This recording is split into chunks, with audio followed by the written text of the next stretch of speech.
December as a National Agriculture Education Day, and every year we are organizing with a full of zeal and full of strength, and even ICAR institutes are organizing 3rd December as a National Agriculture Education Day. And one more thing is that the Government of India is insisting that every state university, they are supposed to have a revenue generation, a good roadmap we have prepared that how they can integrate capacity building, training, consultancy, certification, technology outreach, and other thing for getting a revenue. Then we have also introduced the green initiatives, and for that many universities got a fund in 16 and 17, and this year again, because this year our EFC is not cleared so far through the highest authority, and our CCA note is pending. That's why we have not given any fund for for capital investment, but we have given a lot of fund under revenue. And the same thing is that from next year again we will start green initiatives, where there is a good opportunity. Every university can have a rainwater harvesting mechanism system in their university in place, solar energy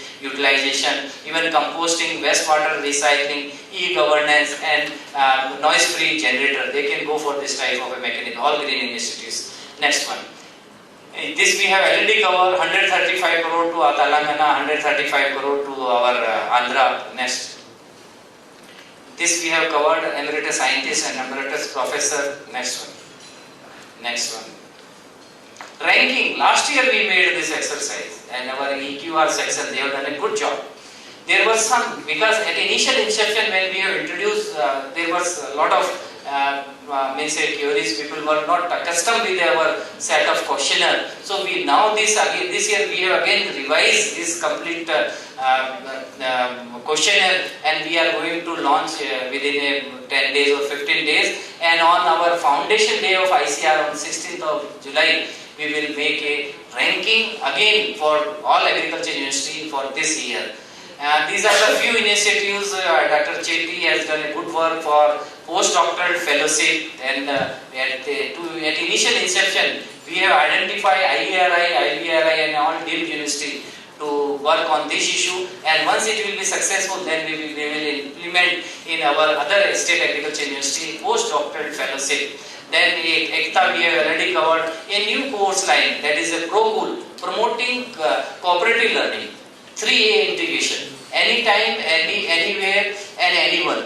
Means anyone can study at any time and anywhere if he is interested. So that type of ProCool we have introduced, and I am happy to say that one of the such ProCool setup has been established by Dr. Nanda is sitting here. Their university has done with a dairy technology component, and where it is available on the your mobile, and you can get all information that what is the course syllabus of first year, second year, third year. That, and we are also trying. Our NARM is doing a good job for this activity. Next. New initiatives, that a regulatory mechanism for agriculture education, because it is one of the problem. One major problem is that we don't have a statutory power like your MCI, AICT and BCI. So we have developed a complete draft. We have submitted to competent authority. Let us see, in case we will get an opportunity, then we will be having some mechanism to control, or rather, I don't want to use the word of control, to streamline and to improve the quality of agriculture education in private sector as well. That is a basic our requirement. Next one.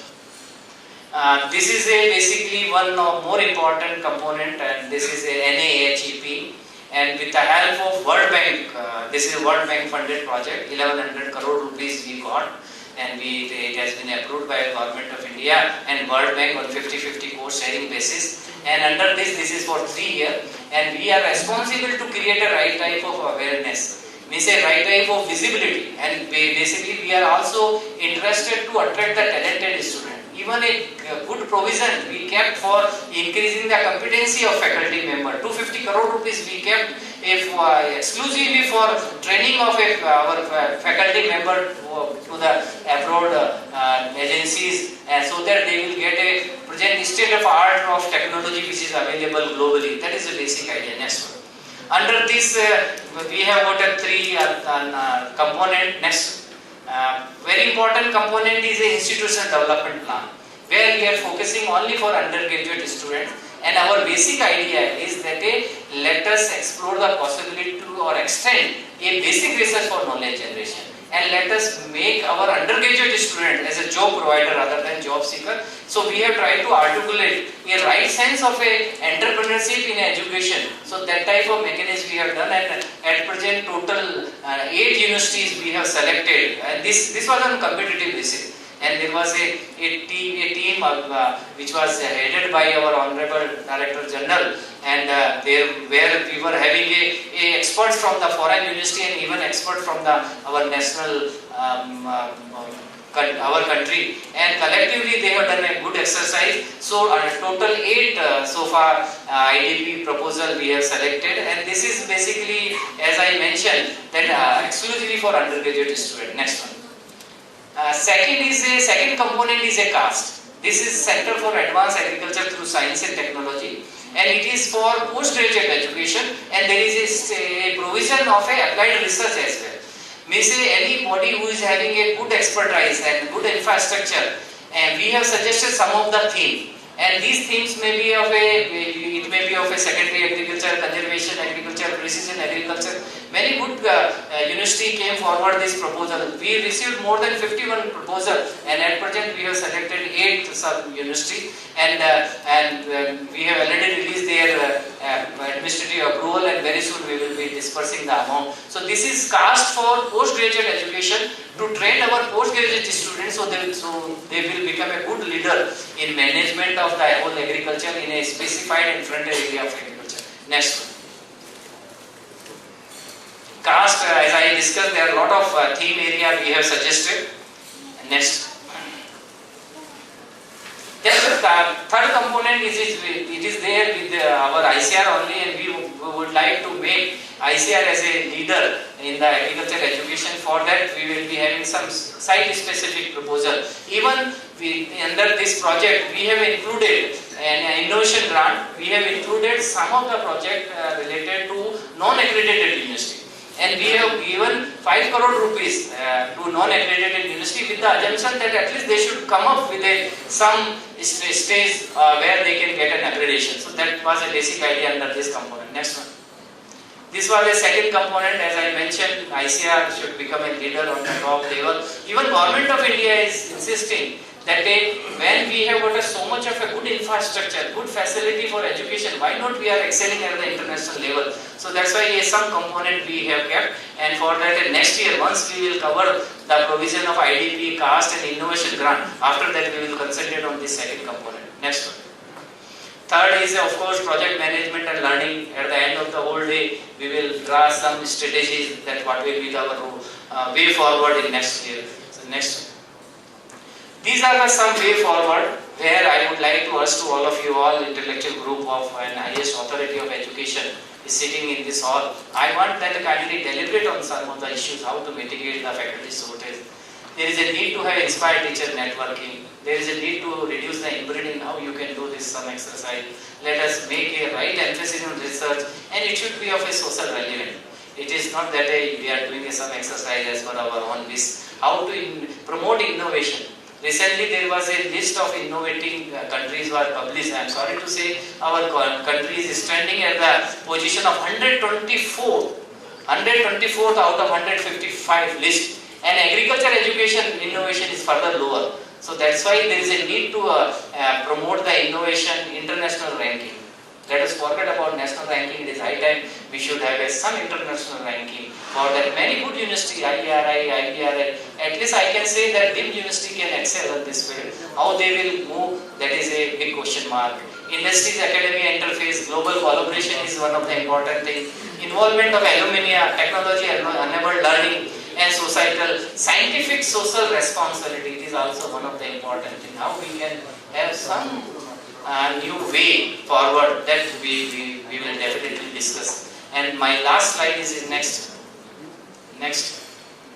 Definitely sky is the limit. We want that at least we should create a right model to play ourselves in digital India, skill India, make in India. Even Hackathon 2018, which will be dedicated our Honorable Prime Minister said that it is a high time we should have a hackathon 2018 exclusively for agriculture. We made a preliminary exercise in Maholi. We made a first our get together where more than 5,000 students from an engineering college they visited. We have floated a lot of problems digitally and they have given a very good solution digitally, and I am sure this program will be a successful at the end of this year. Thank you very much. This was something related to our agriculture education in India. I have tried to give all information, but since time was short, I have taken 35 minutes in place of 30 minutes, 5 minutes extra.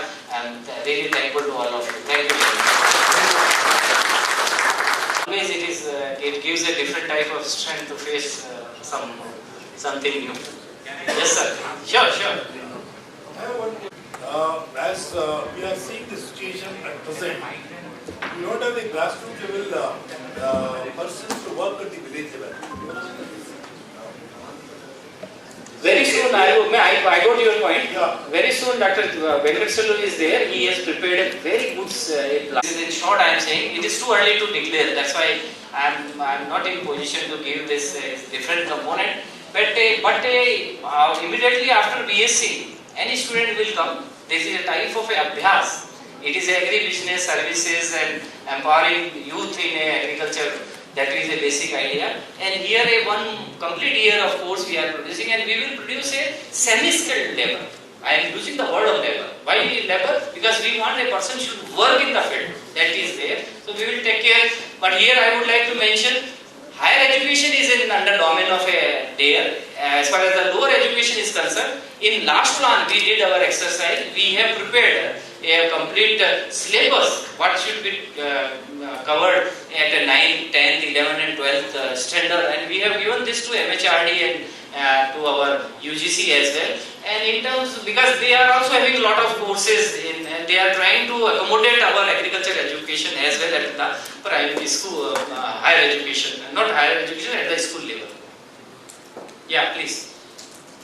Yeah. Yes. It was a wonderful presentation. Thank you, sir. I have some questions and some suggestions. Yes, sir. Yes. Yeah. Are all the universities, agriculture universities and the institutes in the country connected? Yeah, with the help of ECTA, it is connected. Means all what we did in last accreditation board, we have allowed the entry of a private universities as well. Now private university and college, after first batch will out, then they can apply for accreditation, and once they will be accredited, they will get an opportunity to come with our network. So the connectivity means you will be. So what kind of platform which you are using for that? That is the online management. Online it is there. So you can give lecture from one university and all the universities? No, that lecture provision is we are maintaining, but I have informed that as far as the management of different universities is concerned, online we are connected. But as far as the course delivery is concerned, we are also connected with the NAM, and NAM has initiated some activity. And because what is happening in our course syllabus, even in the after 5th recommendation, we have given a provision that they can change 30% of courses.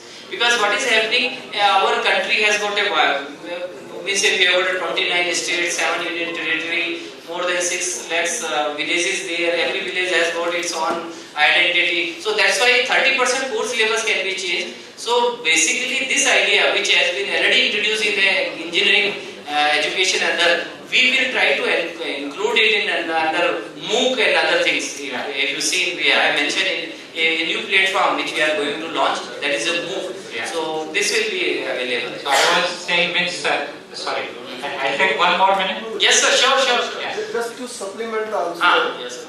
ICR has started this CAF, Center for Advanced Faculty Training, where all participants from various universities can also go there. Correct. CAF is a Center for Advanced Faculty. Very much. Okay. So I'm sorry, Yes. I'll take 1 more minute. Yes. So what I was saying is, say suppose a Nobel laureate come to Mumbai, but he cannot go to all the centers. So if we can have a live, That is good so suggestion. that is what I was. That is good suggestion. We will definitely try to include it. And then this MOOC massive online open education is, and creating open education resources is a good idea. Yes, sir.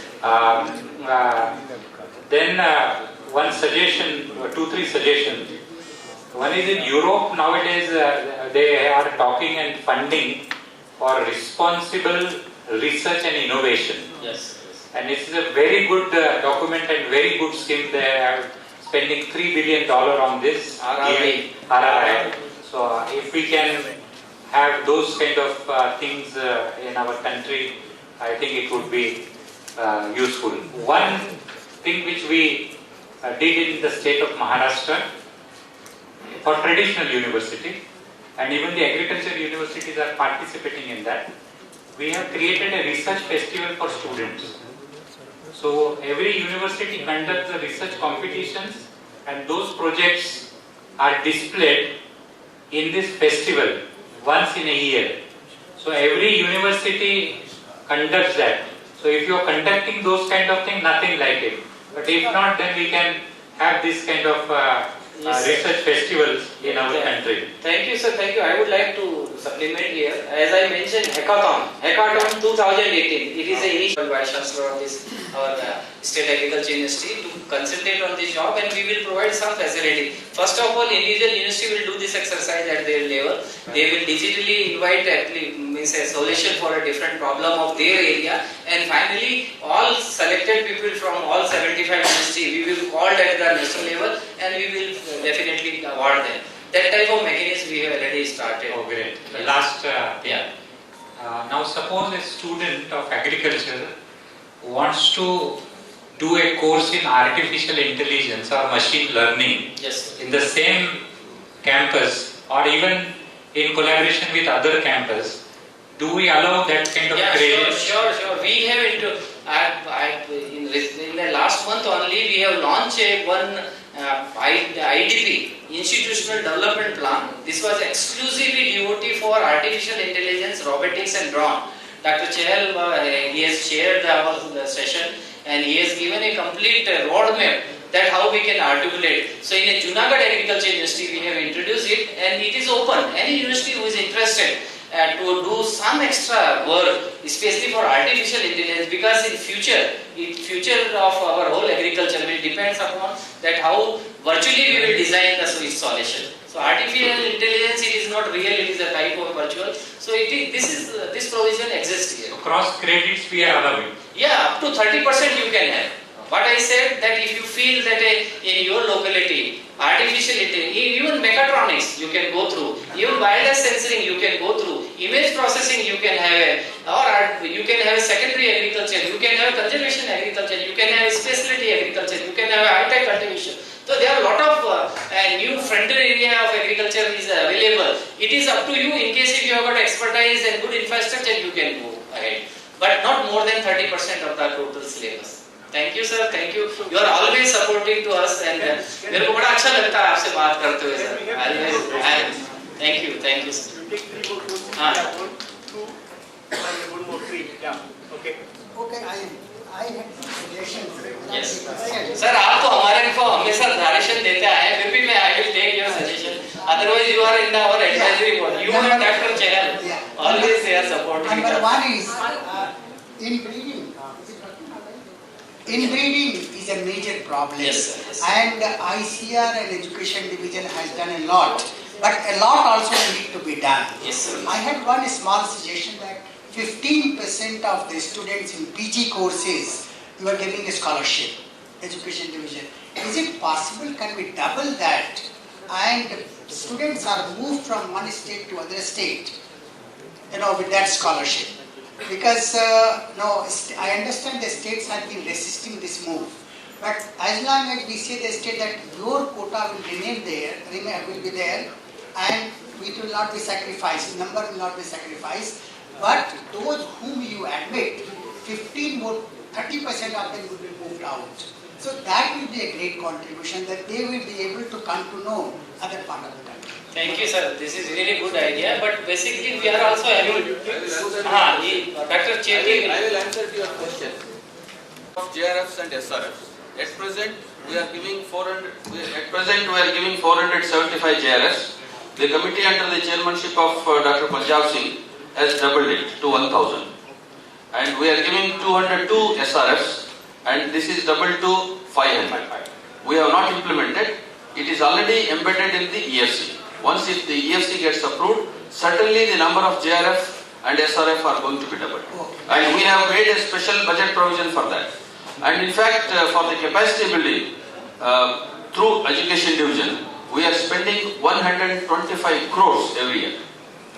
My compliments to the education division. Now, faculty shortage. Faculty shortage is a major chronic problem with almost all the agriculture universities.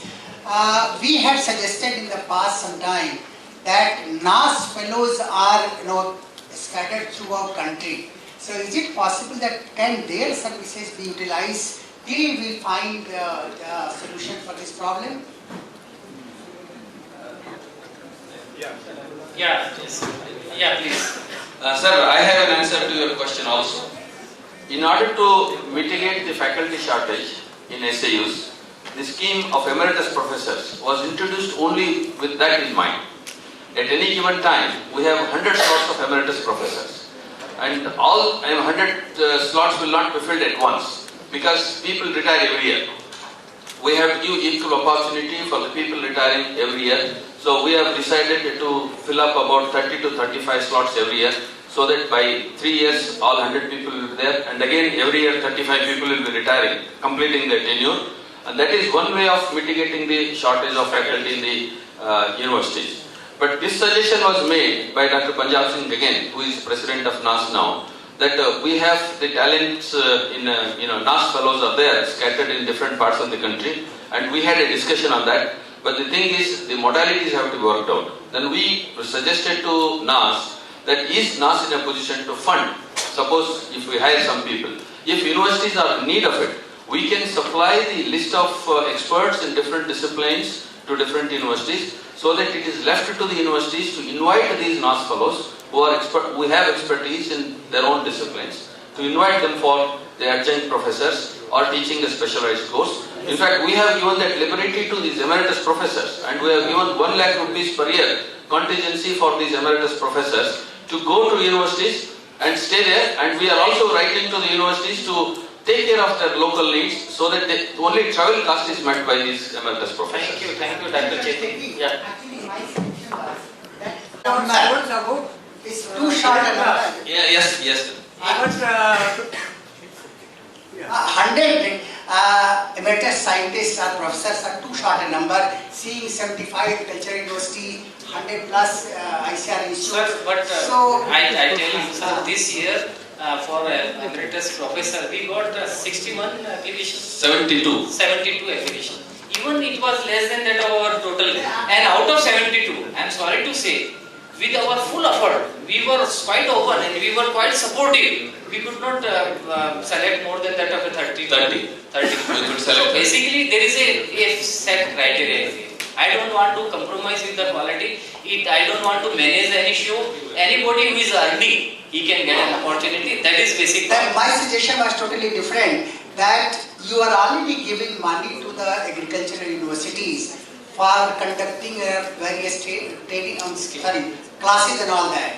So those NAS fellows can be invited from everywhere. We are thinking on that lines. So only willingness. If you can encourage the universities to look for NAS fellows who are willing to guide or come and deliver lectures for 10 days, 15 days, that will help a lot. Sir, that is there in pipeline, and we will launch it. And Sir, we have already informed the NAS to supply the list of experts. Who is expert in which subject?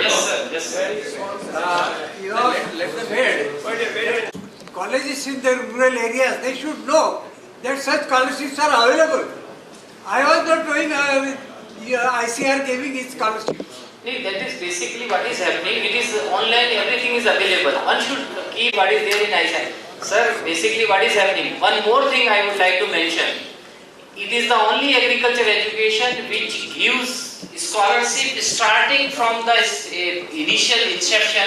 A student getting admission in BSc, during MSc, PhD, even we are supportive during their career as a summer school, winter school, CAP, national fellow, national professor, even after retirement. Means this is it. Basically, you should appreciate. Till that fellow will say no, we are there to support them. Thank you. Yes, sir. Madam, one question. Hello, sir. I am Dr. Kumar. This is regarding involvement. My compliment for your excellent presentation. Thank you, sir. Small suggestion is that for mitigation of the faculty shortage, as Dr. Chetty also mentioned, my request to you that this is a good thing that you are taking help of the scientist emeritus to fill the gap.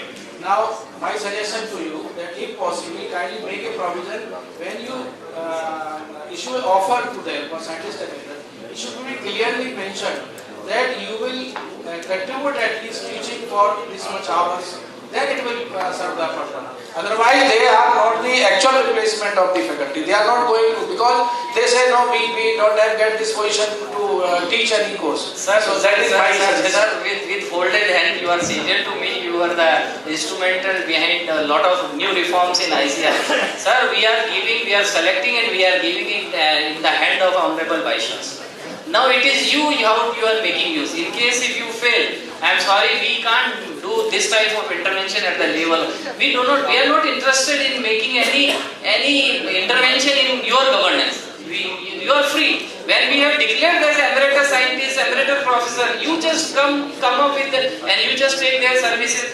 Even you won't believe, recently Director IBR, he came with this proposal. He said, sir, these emeritus scientists has contributed a very good, and now we are interested to extend their services further, and we have given one more year. So that type of thing. Thank you very much. Thanks a lot. This is regarding involvement of the alumni and industry academia interaction. Unlike IIM alumni and IIT alumni, agriculture alumni don't have money bags. They have ventured into various professions and multiple disciplinary action knowledge can be brought to the field of agriculture. Now, probably you also mentioned there is a shortage of faculty. That's why, can we think of involving agriculture professionals, those who went to the ICR and agriculture university systems, to come back and teach? Yeah, because in my own batch we have 2 IAS, 3 IFS. Yes, sir. We have made adjunct professor. You can call them as a visiting professor, industry expert. We are giving this fund under individual deal. I am sorry to use that. Many people are not using for the purpose for which it is designed. People are misusing our fund. I have seen. Otherwise, this year what we did, we made it exclusively that this grant for this thing, this grant for this. No, there is good problem. Thank you very much. Thank you. I would suggest that we close here, and sir will be available during lunch to come to him. So we close it. Let us break for lunch. Otherwise, if you start the session, then it will be halfway through and it doesn't look nice. The chairman of the next technical session 1 suggested that let us have the lunch break. Maybe we can cut short the lunch break. We had given earlier 1 hour lunch break. We'll make it half an hour, 30 minutes, and we reassemble at 1:45 here. We will start. Followed by an interesting panel discussion. Now we are starting with the first technical session of our conclave, and the topic for this session is status and scope of human capital requirement in agriculture and allied sectors. For this session, the convener we have is Dr. M.B. Chetty, Chair Dr. S.S. Chahal, and Co-Chair Dr. A.S. Nanda. Repertorials we have Dr. S.S. Kanwar and Dr. P.C. Reddy. I request all the dignitaries to kindly take their seats. Dr. M.B. Chetty, Dr. S.S. Chahal, Dr. A.S. Nanda, and Dr. S.S. Kalpar, Dr. P.C. Reddy,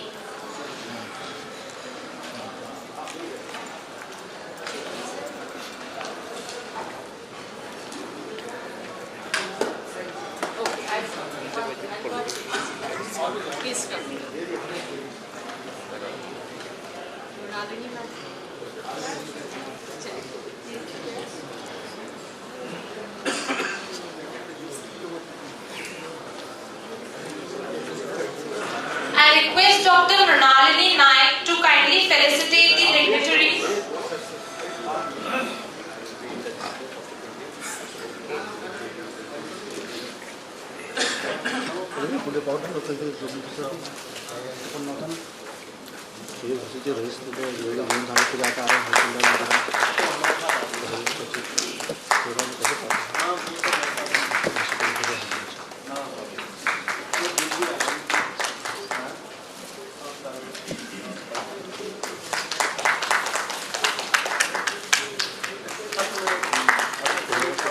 Thank you, ma'am. Dr. M.D. Chetty, currently working as Assistant Director General in the Education Division of ICAR, is from Karnataka. He had his PhD from IARI, New Delhi, and postdoctorate from University of California, Los Angeles, USA. He was a visiting scientist at McGill University, Canada. He is the recipient of several awards, of which ICAR Best Teacher Award and C.V. Raman Young Scientist Award are noteworthy. He has guided 20 PhD and 40 MSc students. He is the driving force for organizing this event. So we all are looking forward to listening.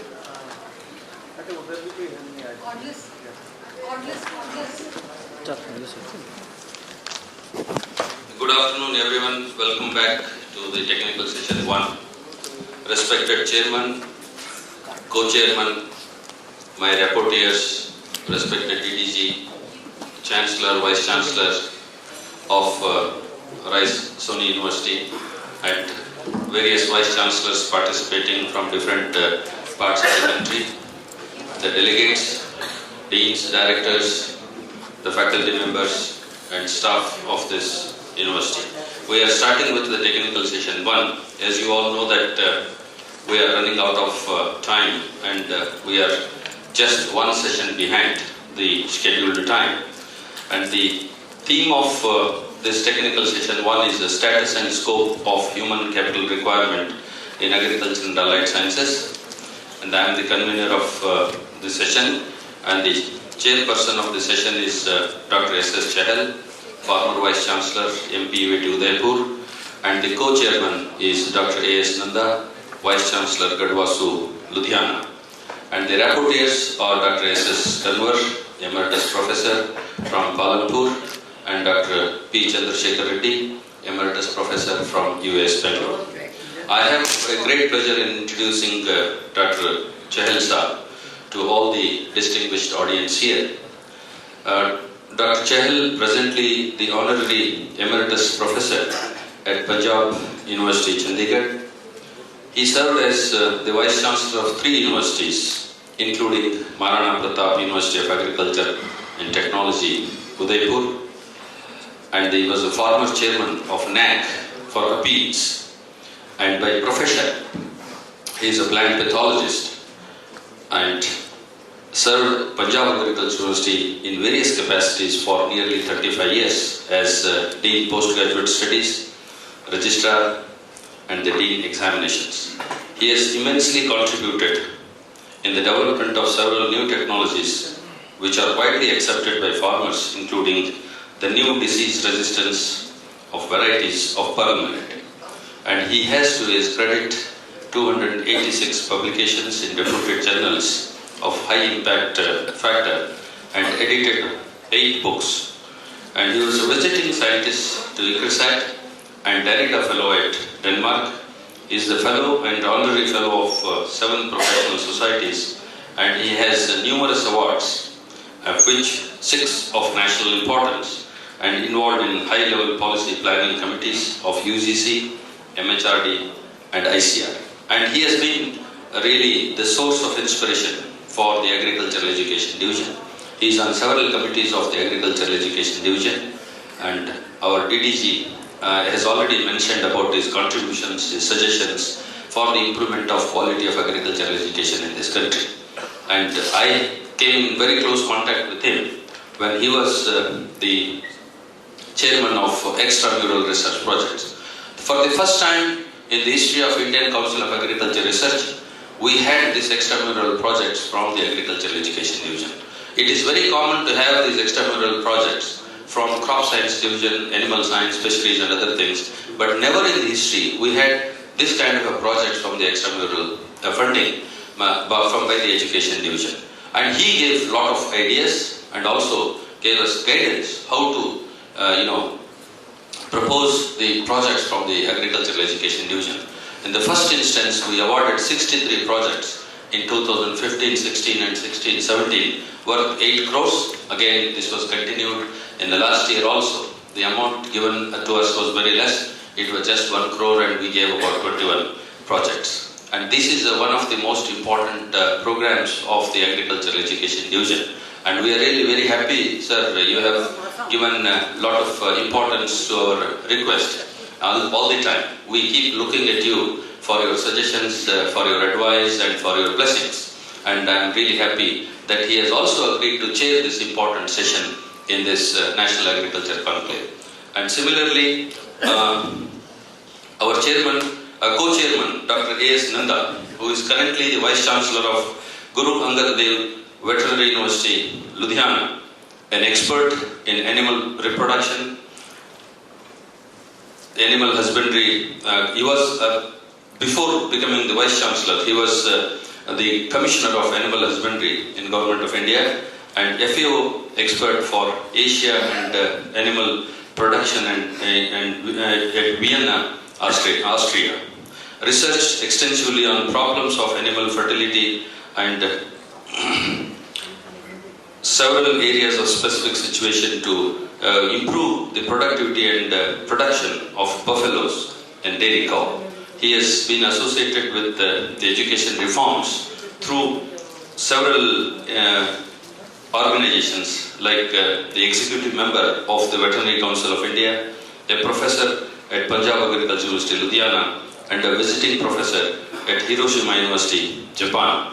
Again, I would like to make a mention about Professor Nanda.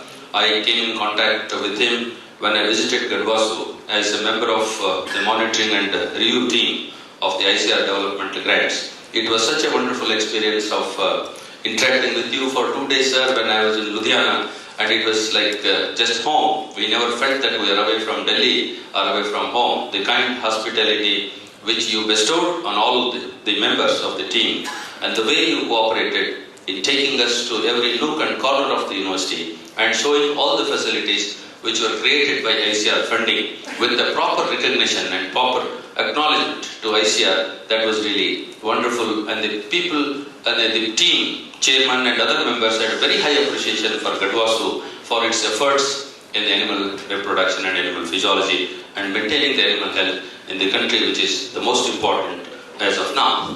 With these few words about the chairman and co-chairman, I request the chairman to conduct the session, and I request both chairman and co-chairman to see that we don't extend beyond the schedule.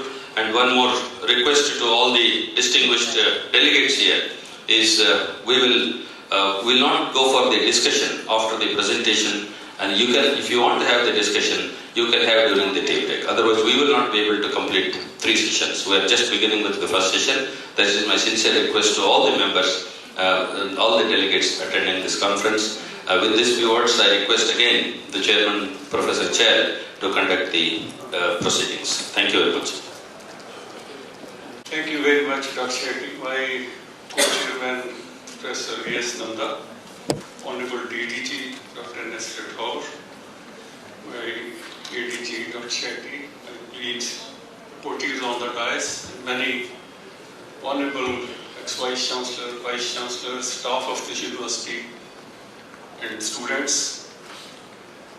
Now, dear friends, after the first lecture which has been delivered today, before this, I think Honorable DDG has made the task more easy and difficult also. Easy in the sense that everything has been covered. He has touched all the points. He has given all the initiatives what the Indian Council of Agriculture Research it has been taken and what are the need of this system to push up the agriculture education and agriculture in the country. Difficult in the sense, and I think there is nothing left but the other speaker has to contribute. But of course, their points they will be mentioned and this will be deliberated at the end of this session. Dear friends, we all know this agriculture system now. It is a very robust system. We have traveled the long journey. When we look back to our independence, only a few colleges were there. After Radhakrishnan report that was given, it was the landmark. Then when the first in 1959, the IAR it was given the status of deemed to university. That was the first step towards agriculture university higher education which was in the country. Afterwards, now if you look into it, at the rate of one university per year, that has been added to this system. And now we are having a large number of university, colleges and large system of this NRES. And all these revolutions which we made, green revolution, rural revolution, these are not taught in the school education. Of course, great contribution of this robust system, but we look into this. But at the same time, but we see that there are, of course, we can't say that perfection can be achieved. We have to perfect and we have to locate that what we have to do. So this session, which is particularly now devoted to status and scope of human capital requirement in agriculture and allied sector, which we will focus on. And we all know that in this system, presently we are recruiting about 39,000 students every year in this system, and about 28 or 30,000 students. That is the outturn. But NARM, it has conducted one survey with the Institute of Applied Manpower Planning in 2010, which reveals that by 2020, the need of agricultural graduates that will be 54,000. So still we have to expand this system. With this sort of report, as you know, we all know that the National Education Commission, that chair by none else by Dr. Patroda, also gave that there is only 8% GHRU in the country. It has to be increased to 12%, but now it is 25%. It has increased manifold. But when we look into this 3 E's which we are emphasizing, that is expansion, excellence and equity, we are focusing more on expansion. But so far as excellence and equity is concerned, we are much lagging behind these 2 E's that we have to look into it. Now, education, it has more become quantitative and less qualitative. We are on this lot of, you have seen this, I think in the last 3 years, what the education division has done, it's a revolutionary type of initiative which has come into light in all the universities. This is now acclaimed when we travel from university to university. But of course, task is difficult, challenging, and it has to be accomplished. Whatever Dr. Thorsav has given these sort of points, it is not very easy to achieve. A lot of efforts are needed both ways, right from bottom onwards. We have to take students, farmers, everybody along with. So we have to focus more that the graduates which are coming up, they should be more employable. And accreditation, of course, he has mentioned already that it's now extended to even private institutions, and there are funds also for those which are institutions which are even non-credited, so that they should also come up. But there are a lot of opportunities and scope for this agricultural graduate, on which we have focused this attention in this session. But at the same time, apart from these odd opportunities, we have to focus more on entrepreneurship, because this agriculture is more practical, where more small-scale industries are needed. That is more to be put on this. That is what we see on farm, and right from farm to plate. That is food processing, and that there we have to involve farmers in small processing units, and students also should be competent for this. So agriculture, what we see, that is all we are in one, that agriculture is not priority for students. It has been emphasized in the lecture also that we have to attract talented students into this stream, but when we look into ground level reality, agriculture definitely is not a priority education for students. How do we make it? That is our goal, that we have to see it. Reasons, of course, there are many, and we see that there are certain universities, they are performing suboptimal. They have to come up, they have to be more proactive and more competitive in this respect. Now, having to look into this outer, well, when we see into this, about 30,000 students, they appear in net examination, and only 1/5 of this they clear this examination. This speaks a lot of this, the quality education, and we have to increase the quality education. At least 50% should be pass percent ratio of these students.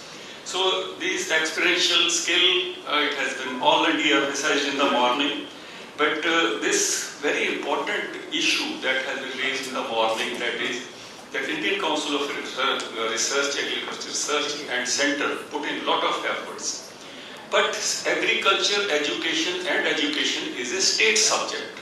That is the major sort of impediment which is coming up, and all the states, we are having not a diverse type of agriculture education, and all states they are having different priority, and they are working in different diverse ways. So to bring them that in one platform for progressive, that is very, very important, that is a need. We have one committee, we are functioning into it, and we have also added one of the agenda in that what is the funding, what is the funding of center towards states, and what is the state contribution towards this for the last 10 years, 15 years, and it is a lot of imbalances there. The ICR is of course there. I always say that if a development grant by the ICR, if that is stopped, all the practical and these exams, the sort of any activity, in teaching activity in the university, those will be I can say stopped. Because states they are funding only salary component to the university, not any research, not any teaching grant that is by the state university. That is one point. And for that reason we are working, I have discussed with Dr. Venkateshwar in the morning also, that next meeting, let us call these secretary and chief secretary of the state government into that, so that they should be also sensitized about the situation, because of which we cannot cope up, we cannot go further. So there is a lot of disconnect among agriculture, education, employment, industry. That gap has to be filled up in a way, and we must be accepted. Everything is now in the curriculum. 4th team committee, 5th team committee, BSMA, all these efforts, a lot of efforts are being put up by the Indian Council of Agriculture. But when the delivery system comes in the agricultural education, we are failing there. So that delivery system in the education, that is mechanism that has to be improved. Why only 1 or 2 smart classrooms? All classrooms should be smart classrooms. Teachers should be well competent to teach. Their delivery mechanism has to be in place. About inbreeding, this has been discussed in the morning also. A lot of efforts, a lot of incentive, these are being given. But inbreeding in the university is, in the faculty and in the students, is at a very high level. But what we have to do, small examples we have to take. I can take examples of Punjab Agriculture University and Haryana Agriculture University. The credit sharing, transfer bearing, we are talking too much, but how much it is in practice? PAU and HAU welfare procedure that a postgraduate has to take one course in HAU, and HAU they have to take one course in PAU. So such type of agreement had to be done and made in place. That is very much important. Governing system has to be increased, accountability, all these things are important. Of course, the agriculture, it needs to be priority number 1 in policy of center and state government, which is very much important, and this is timely, it should be taken up. So these are the points, many points were there, but I went on cutting when Dr. Rethor, he was speaking that it's all covered, but it's of course good that all the points are being covered here. This creating center of excellence, it will reduce. There now this faculty. Now this is again not in the hand of Indian Council of Agriculture. Such a point was raised by here in the morning during discussion. I didn't respond at that way, but now see, if we put on going this thing, faculty, again it's the hand of the state governments. They are not sanctioning new posts. Rather, there it is being emphasized that whenever a post is becoming vacant, don't fill up. So this is faculty is being reduced to. Now if we say that these adjunct professors, these emeritus, they are at the stage of beyond 60, 65. We have seen they are not ready to move from one place to another place, even for 6 months, even for 1 year. See the practical difficulties. You have to look into it. Why we are saying that it can happen? This is not possible. Even professor who attained at the professor of 50 age or 55, he or she is not ready to move from his university to another university. Lot of things, pension, he will not get it. Gratuity, so there are a lot of things we have to see this thing in totality. So we have to shift our attention to ICT. Why not video conferencing lectures from university to university? Only one person he is competent enough to say molecular biology, which is coming up in subject. He can deliver its subject in this video conference, and it can be attended in all the universities in this way. So that way we have to add these component in this also. Gender sensitivity in education is must. We should be proactive to it, because more than 50% girls, they are now entering in agriculture education. And we must not see, I have worked in Rajasthan, in Madhya Pradesh also, we have seen it. In field also, ladies are working more than the men. So we should be gender sensitive also in this need of the industry. We should thank the ICR for, and particularly PDG for this student ready program. It encloses many good things. It is composite of many sort of programs. When it is implemented, a lot of good results are expected from it. And of course, when we look into this certain National Agriculture Conclave, this is of course first of its nature. We hope that it will continue, and this is the first, and then it will be improving. Our emphasis previously that was on grow more food, but now this emphasis that has to be changed, because food is grown. Farmer, they have grown the food. Food is now, it has also mentioned, it's 3 billion ton or 300 billion ton horticulture and milk production. It is enough. Now the point is that with grow more food is there, but profit of margin of farmer, that has been reduced. How that is to be increased, that should be our, that is, focus has been changed. Our Honorable Prime Minister has changed the focus to this, that the farmer income, that has to be increased. That is a major focus, that is very important. And how this can be done, that is first low cost technology. Research, that should focus on this. And then of course, compensation for distress to farmer is very short term solution. Lot of states, they are compensating it, but it's not long term solution. Low cost technology is very important. We were discussing this, the Honorable DG has mentioned in the morning that this artificial intelligence project. There also we mentioned also that today all agriculture that is tractor oriented, high machinery, that is high cost is there, but low cost machinery to farmer, that is very important. Precision farming, that we have to adopt it into it. Diversified agriculture, that is very important. Farmers' competency in involvement in from farmer to trade, that is very important. Food processing units and focusing on processing and food grain horticulture produce. So these are some of the thoughts which I wanted to share it with you to set this tone for this session. Very two competent and very sort of learned speakers, they are there in this session. And now directly I shall request the first speaker, that is Dr. P. Venkateshwarlu. He is Vice Chancellor of ERNM AU Barbany. He will speak us on policy innovation and institutional reforms in building vibrant human resources capital.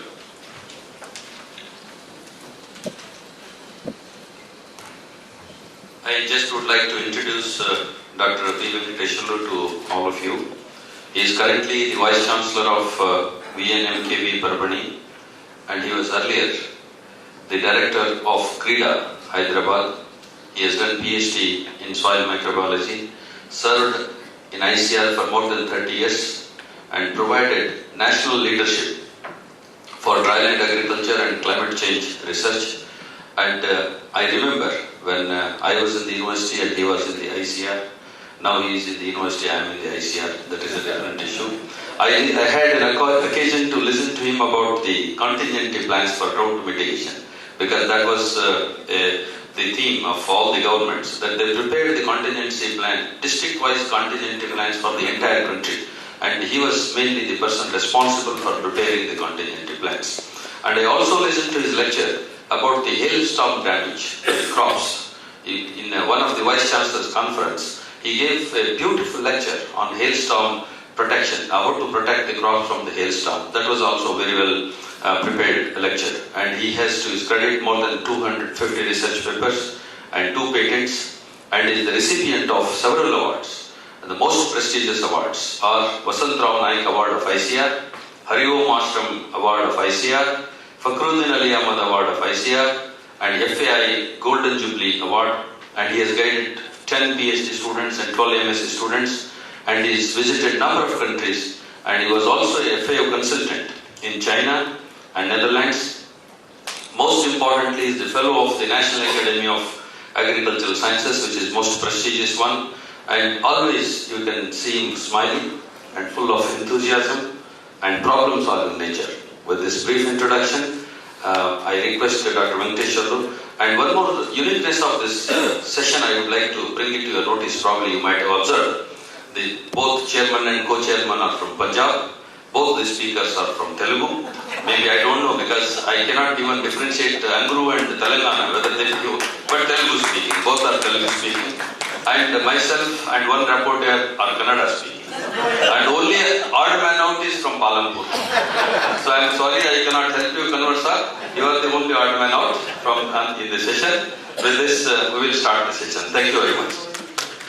Both speakers have same name. This is best example of national integrity.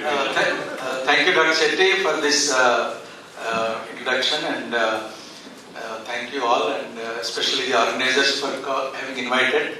And sorry that I didn't have any slides, because yesterday I was in Delhi and the organizers told me that tomorrow I have to make a presentation. I just came, but I would like to share a few points based on my long experience on the subject of vibrant manpower and how we should really address the issue of policy and institutional change, both from the experience of ICR and also the agriculture universities, and also some of my visits to other countries, how they're actually doing there, and what are the lessons for us in this country.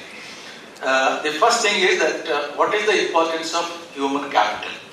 As you know that for any progress, there are basically 4 capitals required: the physical capital, the financial capital, the human capital, and the social capital.